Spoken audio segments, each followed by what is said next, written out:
और एक बात और हमको ध्यान ये रखनी चाहिए कि अगर हमारा 10 वर्ष का बालक है, 12 वर्ष का बालक है, उसको सनातन धर्म के विषय में, हिंदुत्व के विषय में उतनी जानकारी नहीं है जितना किसी मुसलमान के बच्चे को है, तो कमी हमारी है। हमको इस कमी को दूर करना है। अब एकरे ऊपर हमका सबे को उठाए क्या है कि मतलब कहां बेटवा कहां पढ़ाता है, बिटिया कहां पढ़ाती है, तो फलाने स्कूल में पढ़ रही है। अच्छा ठीक, कितनी देर पूजा पाठ, कितनी देर भगवान का नाम लेती है या लेता है? अरे अब ऐसे का हो, ऐसे का क्यों कुछ दे दे का नौकरी लग जाए का नहीं, इससे परम कृपा बरसेगी। 2 दूनी 4, 4 दूनी 8, ये तो चलिए विद्यालय की शिक्षा है।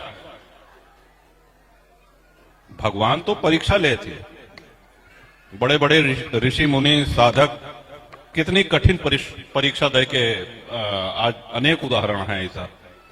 तो भगवानों तो ये देखता है हमका सब है कि सिर्फ एक कथे में ताली बजावत कि एकरे अलावा कुछ करता है धर्म के कार्य।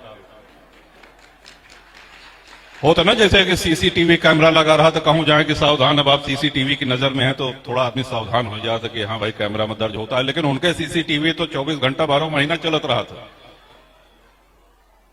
और भौतिक सीसीटीवी तो सिर्फ हमारे बाहर का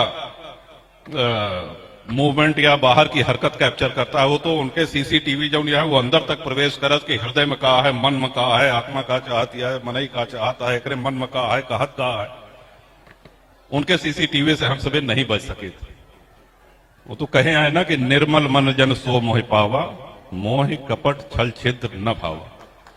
आने वाले जीवन में हम सभी लोग भगवतोन्मुख हों, और इस जो चुनौतियां आ रही हैं इसमें हम सब लोगों को अपनी अपनी भूमिका का निर्वहन करना है। हम सभी को और मुखर होना है। हम सभी को अपने बच्चे बच्चियों को धर्मोन्मुख करना है। जाति, ऊंच नीच और ये जो बुराइयां हमारे सनातन धर्म में आ गई हैं, इनको हमको और आपको ही मिलकर के दूर करना है। अरे बिरादरी तो मुसलमानों में हो तो, लेकिन उनके लिए पहले इस्लाम है तब कुछ है। तो हमारे लिए भी सनातन सर्वोपरि है। फिर वो अलग अलग जातियों में है, चलिए वो वैवाहिक कार्यक्रम है कि शादी ब्याह में उस जाति में विवाह हो, वो एक अलग विषय है। लेकिन हमको अपने ईश्वर के प्रति, अपने धर्म के प्रति, अपने संस्कृति के प्रति, अपने राष्ट्र के प्रति और मुखर होने की आवश्यकता है। धर्म की जय हो, अधर्म का नाश हो, ये तभी संभव है जब हम सब लोग मुखर होकर के अपनी आवाज को उठाएं, एकजुट होकर के उठाएं। और धर्म की जय तभी होगी जब अधर्म का नाश होगा, और अधर्म का नाश हम सब लोगों को ही करना होगा। कोई ऊपर से अवतार लेकर के नहीं आने वाला है। हम सब लोगों को मुखर होकर के इन चुनौतियों का सामना करना होगा।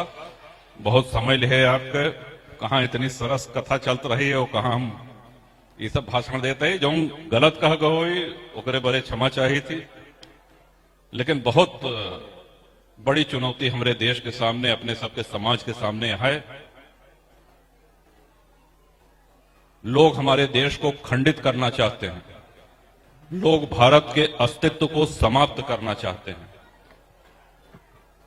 इनसे बचाव तभी संभव है जब हम सब लोग भारत के एक एक नागरिक श्रद्धा के साथ अपने राष्ट्र के प्रति, अपने धर्म के प्रति सिर्फ मन में ही नहीं, मुखर होकर के बोले, और सिर्फ बोले ही ना, उस तरफ ठोस कदम उठाएं।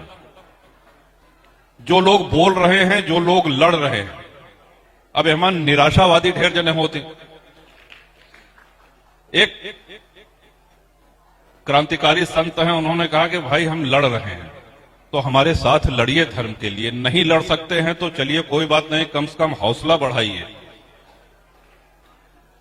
वो भी नहीं कर सकते हैं तो 2 कदम चलिए। अगर वो भी नहीं कर सकते हैं तो चलिए बैठे रहिए, कुछ मत करिए, लेकिन कम से कम गाली मत दीजिए, कम से कम बुराई मत करिए, कम से कम जो कर रहे हैं उनका मनोबल मत तोड़िए। तो अपने इस सोच को, भगवानों तो देखा थे ना, हम सबे जौन मांगी थी मिल जात, देर सवेर हो सकत हो। मां एक अच्छा परिवार देखे, कितना पुण्य हमारे सबके ए जन्म के पूर्व जन्म के यहाँ की गंगा तट के वास मिला, अवध के भूमि में जन्म भर, कितना पुण्य। तो भगवानों देखा थी ऊपर से कि एका इतना दे है, ये हमरे बरे का करता है, ई धर्म के बरे का करता है। कहूं ऐसा तो नहीं ना कि सिर्फ श्री राम कथा में और श्रीमद भागवत कथा में जाके बस ताली बजाओ तो ओकरे बाद झरिया के उठत लौट के घरे आ जा, तो नहीं। हम लोगों को एक सजग, समर्थ, सक्षम, सबल सनातनी बनना है और बजरंग बली की कृपा से, हनुमान जी महाराज की कृपा से ये हो के रहेगा। जीत और विजय सनातन की ही होगी, जीत भारत माता की ही होगी। बहुत बहुत धन्यवाद। जय जय सिया राम।